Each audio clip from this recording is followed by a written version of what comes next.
Hi, church family.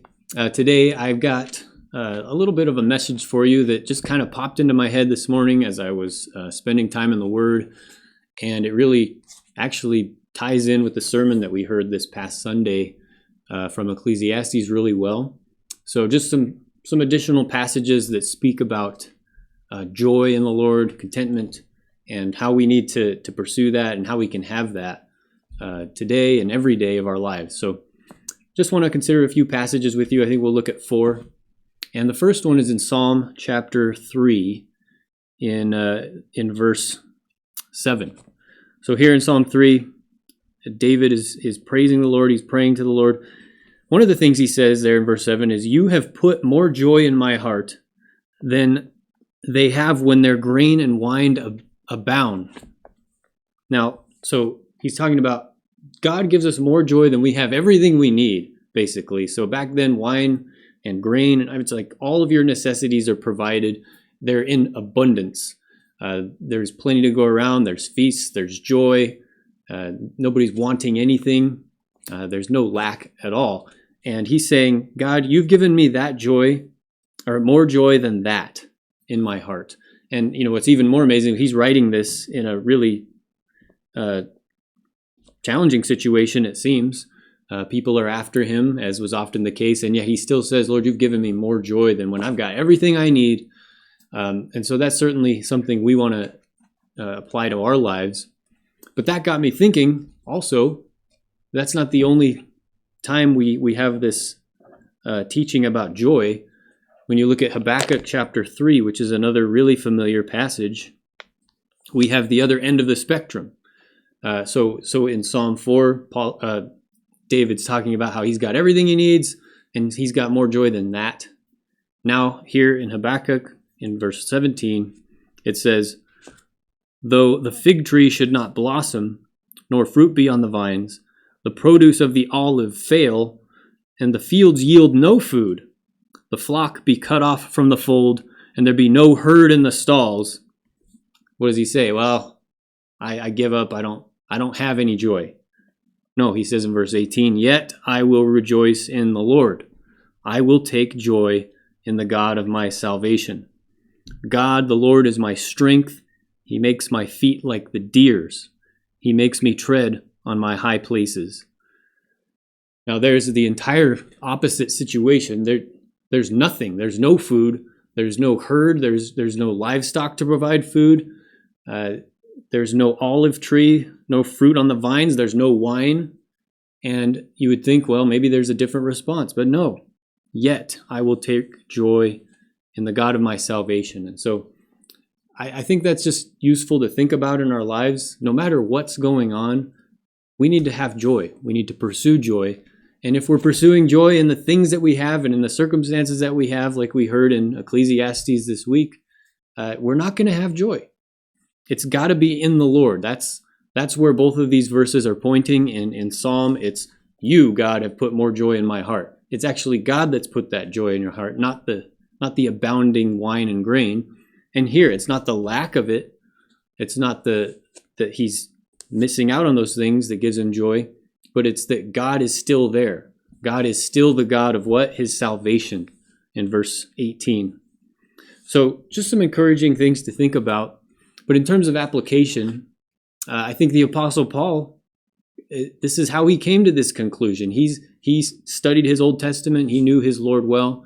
And so this is the lesson that he learned in Philippians chapter 4 in this familiar passage on contentment and joy, where he starts in chapter 4, verse 4. He's commanding us to rejoice in the Lord. And he talks about not being anxious for anything and all these things. Then he gets to verse 11. And he says, "Not that I'm speaking of being in need, for I have learned in whatever situation I am to be content." He says, "I know how to be brought low, and I know how to abound. In any and every circumstance, I have learned the secret of facing plenty and hunger, abundance and need. I can do all things through him who strengthens me." So it doesn't matter where you're at right now. It doesn't matter if things are plenty for you or if things are fallow. You need to learn this secret of contentment and joy in the Lord. And that's something we can do because it's not dependent, again, on what we have, but it's dependent on Christ. 13, I can do all things through him who strengthens me. He can give us the strength to be content. So if you're struggling with contentment and you have a really hard time getting past the circumstances and what you have and what you don't have, well, look to Christ for help. Look at him and let him be the all-satisfying and joy-providing and producing force in your life, because it's not going to come from anywhere else. And so we need to actively do that.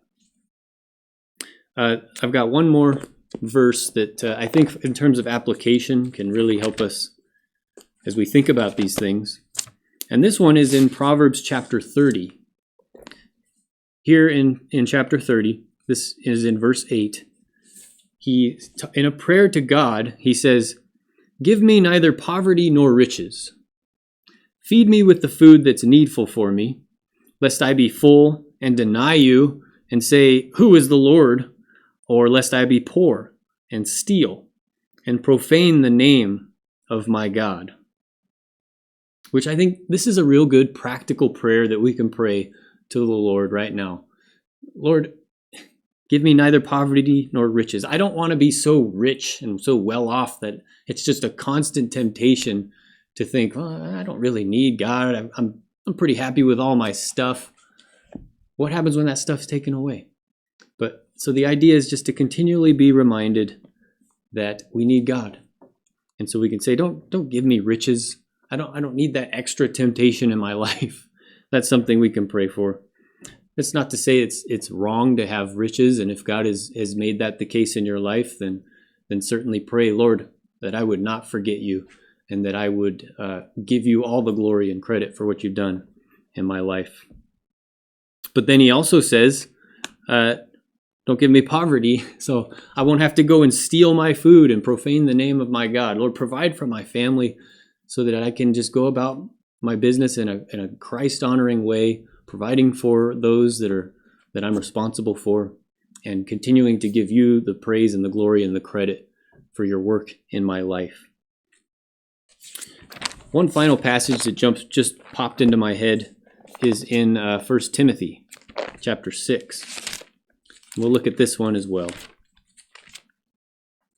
So here, again, talking about contentment, talking about money, here in verse 6, Paul says, "Now there's great gain in godliness with contentment, for we brought nothing into the world, and we cannot take anything out of the world." Does that sound familiar from this last Sunday? "But if we have food and clothing, then with these we will be content. But those who desire to be rich fall into temptation, into a snare, into many senseless and harmful desires that plunge people into ruin and destruction. For the love of money is a root of all kinds of evils. And it is through this craving, through this love of money, that some people have wandered away from the faith and pierced themselves with many pangs." So just let that be a warning to us. If we love money, just like we heard today, if we make pursuing riches our source of joy, we're going to be disappointed, and we are in great danger, even as this passage speaks about. Danger of piercing ourselves with many pangs. We don't want that. We want godliness with contentment. He says, in that there is great gain. And so as we look to Christ for our fulfillment, our joy, our satisfaction, may he do this in our lives so that we would be full of joy, whether we have lots or whether we have little. I pray this encourages you this week. We love you. God bless you. Thanks for listening.